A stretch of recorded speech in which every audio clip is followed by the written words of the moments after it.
तो दोस्तों HPCL यानी कि हिंदुस्तान पेट्रोलियम ने अपनी Q2 के नंबर को डिस्क्लोज कर दिया है। तो चलिए देखते हैं क्या है Q2 के नंबर्स के अंदर। लेकिन उससे पहले बता दूं, कंपनी की ओर से डिविडेंड की भी अनाउंसमेंट की गई इस क्वार्टर में। 5 रुपये के हिसाब से कंपनी आपको डिविडेंड देने जा रही है, जिसका जो रिकॉर्ड डेट होने वाला है वो आपका होने वाला है 6 नवंबर। तो याद रखिए 6 नवंबर कंपनी का रिकॉर्ड डेट है 5 रुपये डिविडेंड के लिए।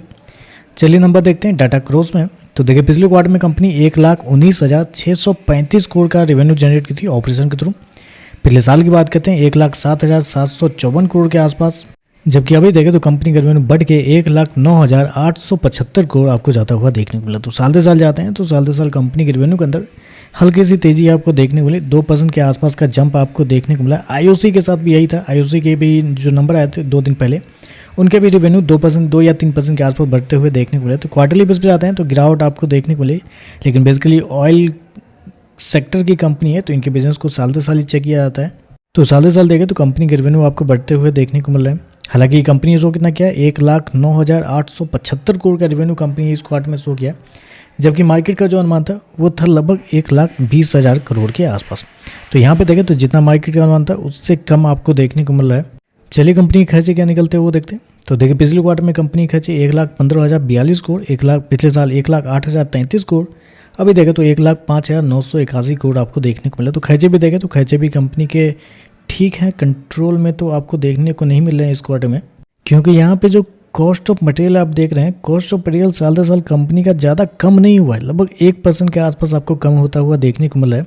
जबकि ये जो सेगमेंट है यहाँ पे कम होने चाहिए थे, क्योंकि आपको पता है कि पिछले कुछ महीनों में ऑयल के दाम बहुत कम हुए थे, जिसकी वजह से कंपनी के खर्चे यहाँ पे कम होने चाहिए थे। आईओसी के केस में अगर देखा जाए तो यहाँ पे कंपनी के खर्चे बहुत कम थे, जिसकी वजह से प्रॉफिट के अंदर बड़ी तेजी आपको देखने को मिली थी। लेकिन यहाँ पे ये जो खर्चे हैं ये अभी आपको फ्लैट ही देखने को मिला। तो ये खर्चे थोड़े ज़्यादा देखने को मिला है। कुछ इन्वेंट्री के नाम पे कंपनी को इस क्वार्टर में फ़ायदा हुआ है, पिछले साल भी फायदे हुए थे, जिसकी वजह से कंपनी का एक्सपेंस कंट्रोल में देखने को मिला है। चलिए कंपनी का प्रॉफिट क्या है वो देखते हैं।